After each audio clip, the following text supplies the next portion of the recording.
जो भी माताएं बहनें करवा चौथ का व्रत रखती हैं, उन्हें यह व्रत कथा जरूर पढ़नी या सुननी चाहिए। बहुत समय पहले की बात है। एक साहूकार के 7 बेटे और उनकी एक बहन करवा थी। सभी भाई अपनी बहन से बहुत प्रेम करते थे। एक बार करवा अपने मायके आई। उस दिन करवा चौथ का व्रत था। करवा ने निर्जल उपवास रखा हुआ था। शाम को जब भाई अपने काम से लौटे तो उन्होंने अपनी बहन को बहुत व्याकुल पाया। भाइयों ने कहा, बहन हमारे साथ आकर भोजन कर लो। करवा ने कहा, भाइयों आज मैंने निर्जल व्रत रखा है, मैं बिना चांद को अर्घ दिए भोजन नहीं करूंगी। छोटा भाई अपनी बहन की हालत देखकर दुखी हो गया। उसने दूर पीपल के पेड़ पर एक दीपक जलाया और छलनी के पीछे रख दिया। दूर से देखने पर ऐसा प्रतीत होता था कि मानो चांद निकल आया है। भाई ने बहन से कहा, देखो बहन, चांद निकल आया है, अब अर्घ दो और भोजन कर लो। बहन ने भी उस दीपक को चांद मान लिया और अर्घ दे दिया और भोजन करने के लिए बैठ गई। लेकिन जैसे ही बहन ने पहला निवाला खाया तो छींक आई। दूसरा निवाला खाया तो उसमें बाल निकल आया। जब करवा तीसरा निवाला खाने वाली थी तो उसके पति की मृत्यु की खबर आ गई। करवा ने जब अपने पति की मृत्यु का समाचार सुना तो वह गहरे दुख में डूब गई। तब उसके भाई को आभास हुआ कि उसने जो छल किया है ये शायद उसी का परिणाम है। भाई ने ये सारी घटना अपनी बहन को बताई और कहा, मैं तुम्हें भूखा और व्याकुल नहीं देख पा रहा था, इसलिए मैंने तुम्हारे साथ छल किया और छलनी में दीपक रखकर उसे चांद बताकर तुम्हारा व्रत तुड़वा दिया। जब करवा को आभास हुआ कि यह सब अधूरे व्रत के कारण हुआ है, करवा ने उसी क्षण दृढ़ निश्चय किया कि मैं अपने पति का अंतिम संस्कार नहीं होने दूंगी। अपने सती व्रत और तपस्या के बल पर उन्हें पुनर्जीवन अवश्य दिलाऊंगी। करवा अब अपने पति के शव के पास ही रहने लगी। दिन रात तपस्या करती, व्रत उपवास न करती और ईश्वर से प्रार्थना करती। पूरे 1 वर्ष तक वह बिना थके बिना रुके अपने पति के पास बैठकर उसकी रक्षा करती रही। 1 वर्ष बाद जब पुनः करवा चौथ का पावन दिन आया तब उसकी सभी भाभियां व्रत करने लगी।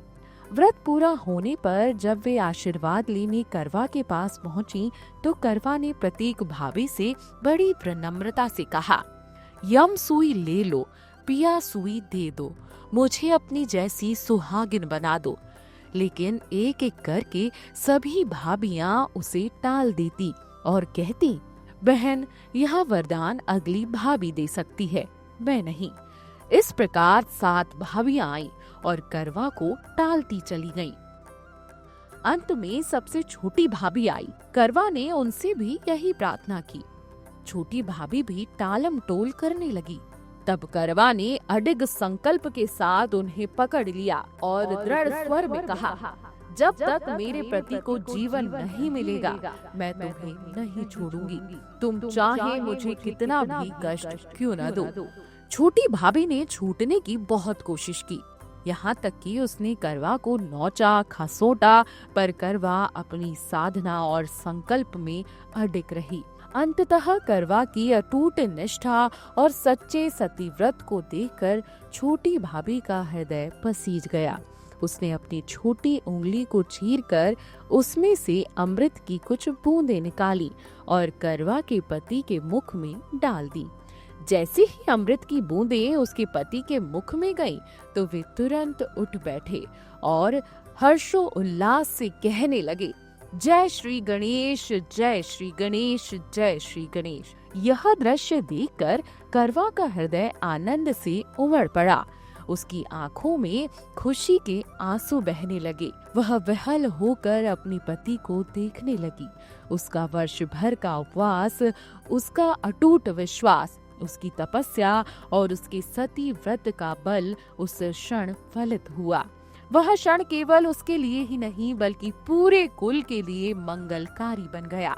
अब करवा को यह विश्वास हो गया कि सच्चे संकल्प और निष्ठा से किया गया व्रत कभी व्यर्थ नहीं जाता।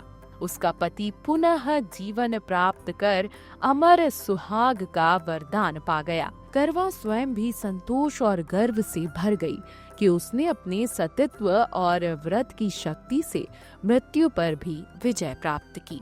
हे श्री गणेश, हे माँ गौरी, जिस प्रकार करवा ने अपने सतीत्व और तपस्या से अपने पति को पुनर्जीवन दिलाया और चिर सुहाग का वरदान पाया, उसी प्रकार करवा चौथ का व्रत करने वाली सभी स्त्रियों को अटल सुहाग, अखंड सौभाग्य और सुख समृद्धि प्रदान करना। हे श्री गणेश, हे माता गौरी, हम सब को अटल सुहाग का आशीर्वाद देना। यह कथा सुनने के बाद हाथ जोड़कर माता गौरी और गणेश भगवान से अपने सुहाग की लंबी आयु के लिए सच्चे मन से प्रार्थना करें। जय श्री गणेश, जय महागौरी, हर हर महादेव। वीडियो डेस्क जीवांजलि.com। अगर आप ये वीडियो YouTube पर देख रहे हैं तो हमारे चैनल को सब्सक्राइब कर बेल आइकन दबाएं, और Facebook पर देख रहे हैं तो हमारे पेज को लाइक करें। 8 मिलियन प्लस सब्सक्राइबर, आपके इस भरोसे के लिए बहुत धन्यवाद।